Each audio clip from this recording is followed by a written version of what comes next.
Bismillahirrahmanirrahim. Assalamualaikum warahmatullahi wabarakatuh.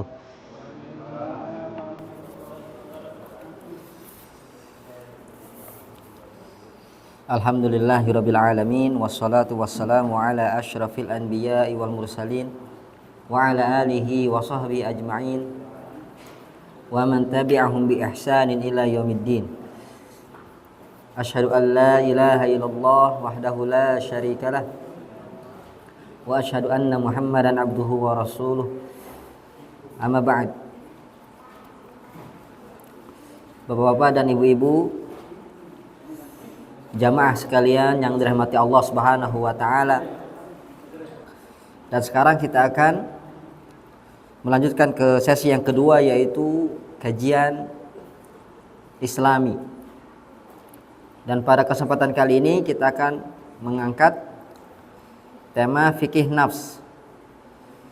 Pekan lalu kita membahas fikih ibadah. Sekarang fikih nafs. Apa itu fikih nafs? Yaitu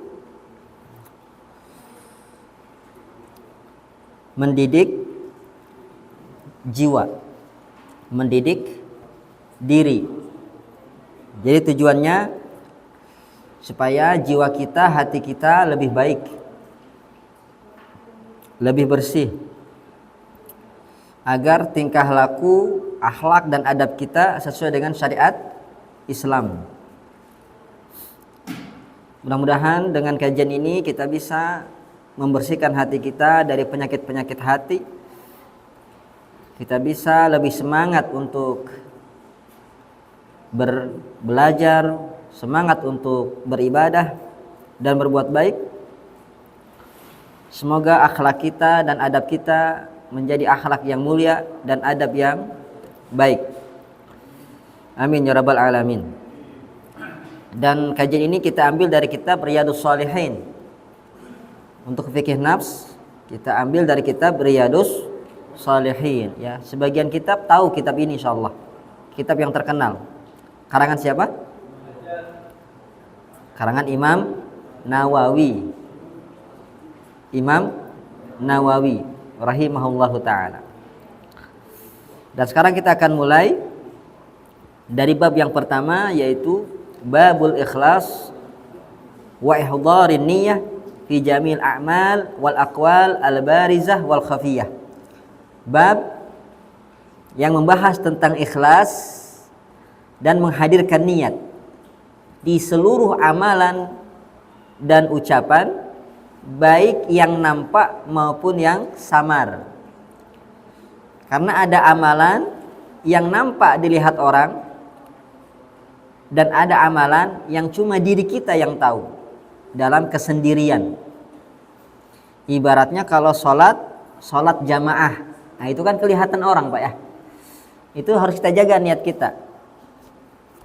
Sama juga ketika kita sendirian, ya. Ketika orang sendirian di kamar, ya, bisikan setan kuat untuk bermaksiat. Ajakan untuk ibadah lemah, ya. Apalagi ketika terbangun, ya, ke kamar mandi, apakah untuk kencing atau ngambil wudhu, ya kan? Coba kalau ada banyak orang, kencing saja apa ambil wudhu juga, Pak? Ambil wudhu, tapi kita kan sendirian di kamar kita, ya. Nah ini ujiannya. Makanya kita harus menjaga niat kita baik di hadapan orang maupun ketika sendirian. Kemudian beliau membawakan beberapa ayat Al-Quran. Yang pertama yaitu qala Allah Ta'ala, wa ma umiru illa liya'budullaha mukhlishina lahuddina hunafa wa yuqimus salata wa yu'tuz zakata wa dzalika dinul qayyimah. Dan mereka tidaklah diperintahkan kecuali supaya mereka hanya menyembah Allah Subhanahu wa ta'ala dengan memurnikan ketaatan kepadanya dalam menjalankan agama, dan supaya mereka mendirikan salat dan menunaikan zakat. Yang demikian itu adalah agama yang lurus. Surat Al-Bayyinah ayat 5. Nah, di ayat ini Allah menjelaskan bahwasannya hamba-hambanya tidaklah diperintahkan kecuali agar menyembah Allah dengan ikhlas, memurnikan ketaatan hanya untuk Allah. Itu perintah pertama di ayat ini. Yang kedua, mendirikan sholat. Yang ketiga, menunaikan zakat. Ya, jadi ada 3 perintah. Jadi perintah pertama tentang apa, Pak? Tentang ikhlas. Kita harus ikhlas. Ya. Apa itu ikhlas, Bapak?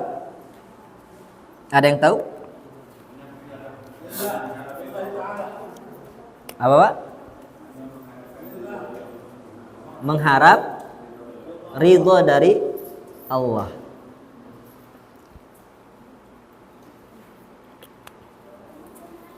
Ikhlas itu secara bahasa artinya murni. Murni. Secara istilah, memurnikan ibadah hanya untuk Allah. Jadi tidak ada ibadah karena pujian, karena dunia, ya. Ingin dipuji manusia, ingin mendapatkan harta, mendapatkan jabatan. Ya, tidak. Yang namanya ikhlas tulus untuk mengharap balasan dari Allah. Ya, yang dia cari bukan balasan dari manusia, tapi balasan dari Allah Subhanahu wa taala. Itu ikhlas. Tidak juga menunjukkan ibadah kepada selain Allah. Kan ada, Pak, zaman sekarang orang yang berdoa mintanya ke nabi, ke wali, ke jin, ke kuburan keramat. Ada, Pak, ya? Ada enggak? Wahai nabi, tolong saya. Wahai wali, tolong saya. Wahai jin, lindungi saya. Ada, Pak? Ikhlas enggak ini? Enggak ikhlas. Karena ikhlas itu kita katakan tadi apa? Memurnikan ibadah hanya untuk Allah. Ya. Doa ibadah bukan, Pak? Hah? Doa ibadah. Kata Nabi SAW, ad-doa huwal ibadah. Doa adalah ibadah. Ibadah yang mulia.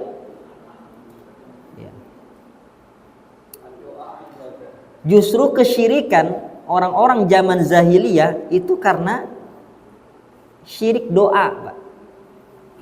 Mereka minta kepada selain Allah. Mereka minta ke sesembahan-sesembahan mereka, berhala-berhala mereka. Begitu. Jadi hati-hati, Bapak. Kalau berdoa, berdoalah kepada Allah saja. Ya. Itu yang pertama, yaitu ikhlas kepada Allah Subhanahu wa taala. Definisinya sudah jelas, Pak? Ya, saya ulangi. Ikhlas adalah memurnikan ibadah hanya untuk Allah dan mengharap pahala hanya dari Allah Subhanahu wa taala.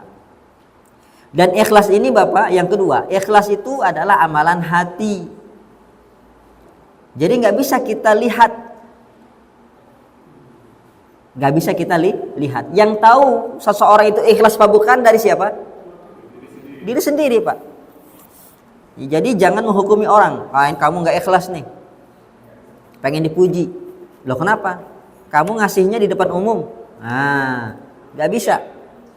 Nggak bisa kita hukumi seperti itu. Karena ibadah ikhlas itu ibadah hati, amalan hati, Pak.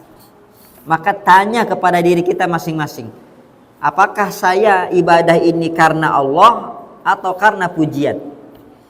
Ya. supaya dipuji. Dia amalan hati. Ada dua orang yang sholat satu saf, sholatnya bagus, tapi yang satu diterima sholatnya, yang satu tidak. Masalahnya di mana? Di keikhlasannya, di niatnya. Yang satu sholat karena ingin dipuji, ada camer. Apa camer? Calon mertua di belakang. Oh, ada calon mertua, saya bagusin sholat saya. Yang satu ikhlas, dia hanya mengharap pahala dari Allah Subhanahu wa ta'ala. Itulah dia perbedaan antara yang ikhlas dan yang tidak ikhlas. Bisa membedakan ya ibadah seseorang. Makanya ikhlas itu Bapak, kata para ulama, syarat diterimanya ibadah. Salah satu syarat diterimanya ibadah adalah apa? Ikhlas. Ya. Bapak infak, sedekah, masukin kotak amal itu 10 real, tapi mengharap pujian.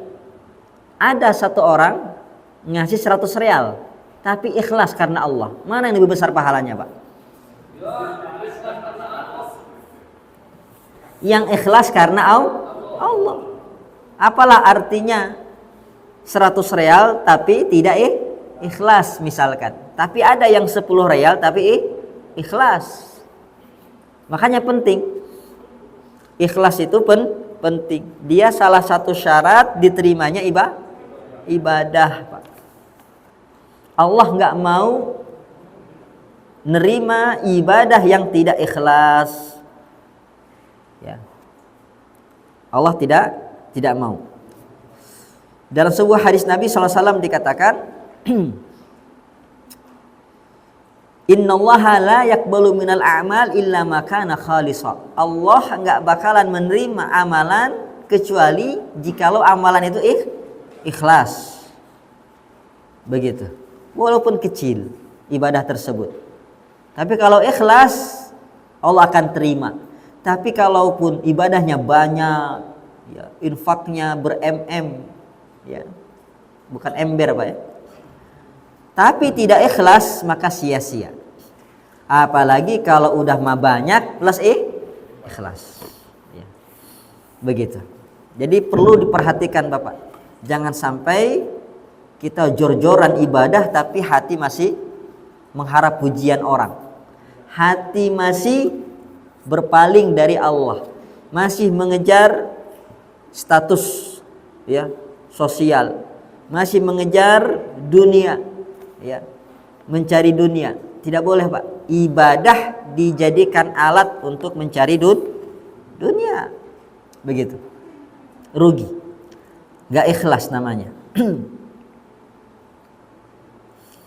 Kemudian yang berikutnya, Allah Subhanahu wa taala berfirman, la yanalallaha luhumuha wala dima'uha walakin yanaluhu taqwa minkum.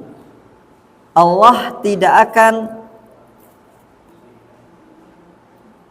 la yanalallaha luhumuha wala dima'uha, daging-daging unta tersebut dan darah-darah unta tersebut tidak akan sama sekali mencapai keridhaan Allah.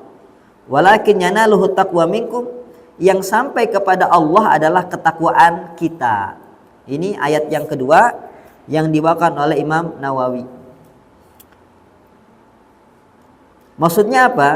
Maksudnya Allah Subhanahu wa taala tidak melihat ya, daging hewan kurban yang kita persembahkan. Yang Allah lihat apa? Ketakwaan kita, niat kita. Ya, Bapak lihat kan di hari raya kurban, orang berlomba kan ya. Ya. Si fulan ngasih hewan kurban 1 ekor sapi seberat 1 ton. Betul? Oh, si fulan ya berkurban sendirian. Oh, si fulan berkurban 10 kambing dan lain sebagainya. Ya. Yang Allah lihat bukan banyak-banyakan seperti itu, Pak. Yang Allah lihat apanya? ketakwaan kita, ya, keikhlasan kita. Apakah ketika kita berkurban itu karena Allah apa supaya dipuji? Nah, kalau supaya dipuji sia-sia. Mau 1 ton pun itu sapi sia-sia. Gak ada nilainya, Pak. Ya. Mau kambingnya banyak, saya berkurban Pak Ustadz 10 kambing. Tapi hatinya rusak, niatnya pengen dipuji. Diterima tidak? Tidak. Rugi tidak? Rugi. Sia-sia. Ya. Makanya semangat aja tidak cukup. Ya, kita harus memperbaiki niat kita. Ya, coba dalam setiap ibadah kita niat dulu diperbaiki, ya. Dihadirkan niat. Ketika mau sholat, apakah langsung Allahu Akbar? Tidak. Ya. Harus ikhlaskan niat. Jangan sampai sholat tidak menghadirkan niat. Sah nggak sholat tanpa niat? Tidak sah. Ya, dia rukun sholat. Hadirkan niat. Kemudian ayat yang ketiga yang dibawakan oleh Imam Nawawi, qul in tukhfu ma fi sudurikum aw tubduhu ya'lamullah. Katakanlah wahai Muhammad, jikalau engkau menyembunyikan apa yang ada dalam hati kalian atau menampakkan apa yang ada dalam hati kalian, Allah pasti tahu. Ayat ini mengajarkan kepada kita apa, Pak? Hati-hati dengan bisikan hati, dengan amalan hati. Ya, dijaga niatnya, Pak. Memang betul orang nggak tahu niat kita. Memang betul yang paling tahu tentang niat kita adalah kita. Tapi ada yang tahu selain kita. Siapa dia? Allah. Allah tahu isi hati kita. Walaupun sehebat apapun kita sembunyikan niat kita supaya dipuji, Allah tahu niat kita itu pengen dipuji memang. Ya, begitu. Jadi biarkan Allah Subhanahu wa taala yang melihat hati seseorang. Kita nggak usah sibuk suudzon, overthinking. Ya, itu si fulan itu nggak ikhlasnya itu. Pengen dipujinya itu. Gak usah, biarkan. Ada Allah yang Maha tahu. Jangan tempatkan diri kita seperti Allah. Ya. Seolah-olah kita tahu isi hati orang. Gak boleh. Tidak boleh menghukumi orang.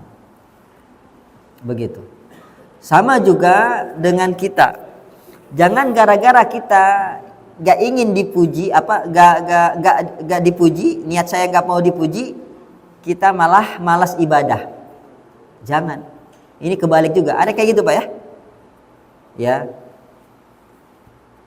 Jadi ada kotak amal lewat misalkan. Nah, kita pengen berinfak 100 real, tapi karena ada orang nggak jadi 100 real, jadinya 5 real. Ini salah juga, Pak. Paham maksud saya? Bapak tadinya mau sholat sunnah, gara-gara ada orang, Bapak nggak jadi sholat sunnah. Bener apa salah? Salah. Bapak mau sholat jamaah, tapi karena ada orang nggak jadi sholat jamaah, benar apa salah? Alasannya takut riya, benar apa salah? Salah.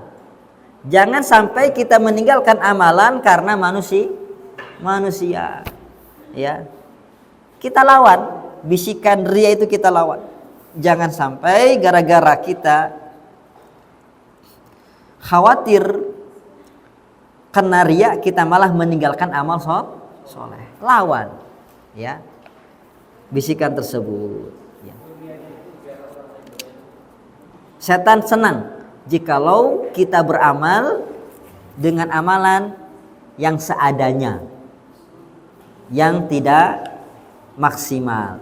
Maksimalkan dalam amal kita dengan tetap menjaga niat yang ikhlas kepada Allah Subhanahu wa ta'ala. Ya. Ini dia ayat-ayat yang dibawakan oleh Imam Nawawi yang berkenaan tentang niat ikhlas. Ya. Kemudian beliau akan membawakan hadis-hadis Nabi Shallallahu Alaihi Wasallam yang berbicara tentang ikhlas, dan hadisnya banyak. Dan insya Allah kita akan bacakan hadis-hadis tersebut ya tanpa memperlebar syarah atau penjelasan. Ya, karena ya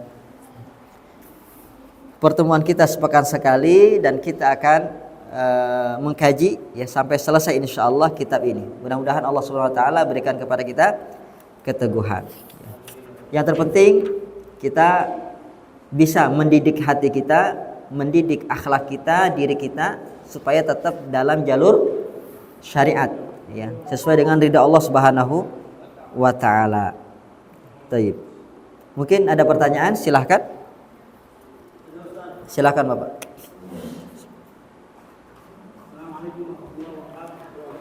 Waalaikumsalam warahmatullahi wabarakatuh. Assalamualaikum warahmatullahi wabarakatuh. 3 hari ke belakang saya punya pengalaman sholat fajar, saya sholat subuh, saya nggak kebagian sholat gabel fajarnya itu, jadi sholat sunnah 2 rakaat gabel fajar, jadi langsung sholat fardu saja saya kebagiannya. Setelah itu setelah zikir saya qadha salat qobliyahnya. Lagi salat qobliyah datang orang ikut salat sama saya, Ustaz. Yani makmum sama saya. Karena saya tidak tahu, saya tidak jahar Ustaz bacaannya. Biasa ya, bacaannya nggak jahar lah pokoknya. Satu itu ya setelah saya selesai salat sunnah, jamaah itu menegur ke saya, katanya kenapa kamu tidak jahar? Saya jawab saya lagi salat sunnah, salat qobliyah fajar, karena tadi saya nggak kebagian qobliyahnya. Tapi katanya tetap harus jahar. Dan pertanyaannya, betul apa menurut orang itu apa? Gimana Ustaz? Jazakallahu khair. Assalamualaikum warahmatullahi wabarakatuh. Ya, hukum asalnya sholat jahar ya jahar. Kalau sholat sir ya sir. Tapi nggak masalah. Ya, bukan syarat sah sholat atau rukun sholat ketika sholat jahar harus dijahar atau sholat sir harus disir. Begitu. Jadi nggak masalah Bapak, kasus Bapak seperti itu. Bukan termasuk perkara yang wajib harus jahar. Jadi misalkan Bapak sholat isya sendirian, bukan jamaah, apakah Bapak jahar apa tidak sholat isya sendirian? Jahar. Hukum asalnya jahar. Kebanyakan kita apa? Disirkan. Betul nggak? Padahal yang namanya sholat isya itu sholat jahar. Apa sholat jahar? Dikeraskan bacaannya. Ya, dikeraskan bacaannya ketika Al-Fatihah sama surat. Tapi kalau disirkan pun nggak masalah, tidak mengapa. Paham Pak? Iya. Baik. Cuma meninggalkan perkara yang lebih utama, begitu saja. Ya, tidak sampai membatalkan atau sampai sholat yang nggak sah.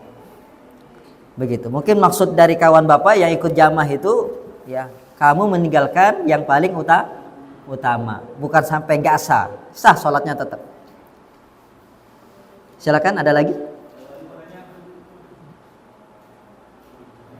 Jelas? Masalah niat ada? Iya.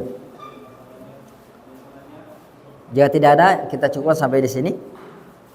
Ada. Ustaz, ya. Tadi Ustaz menyinggung masalah niat dalam sholat. Jadi waktunya kapan niat sholat itu? Apakah ketika takbiratul ihram? Apakah ketika niat keluar masjid untuk sholat? Itu pertanyaannya. Iya. Para ulama berbeda pendapat tentang hal ini. Ya, apakah niat itu dilakukan ketika takbiratul ihram atau boleh sebelumnya? Ya, khilaf ulama. Tapi yang mereka sepakati adalah ketika takbiratul ihram itu wajib. Ya. Karena dia sebelum kita melakukan salat. Berbeda dengan mazhab Syafi'i, memasukkannya ke dalam rukun salat. Makanya dilakukan ketika takbiratul ihram. Ketika Bapak ngucapin Allahu Akbar, hati itu niat. Hati itu niat. Makanya mazhab Syafi'i memasukkannya ke dalam rukun salat. Apa itu rukun salat? Hal-hal yang harus dilakukan ketika salat. Beda dengan mazhab yang lain.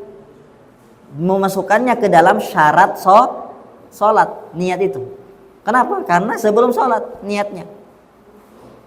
Begitu Pak ya. Jadi Allah dalam hati, Bapak niat salat apa nih? Ta'yin. Syarat niat itu harus dita'yin. Tentukan salat apa? Zuhur kah? Maghrib kah? Isya kah? Di hati Pak. Allahu Akbar. Ya, begitu. Paham?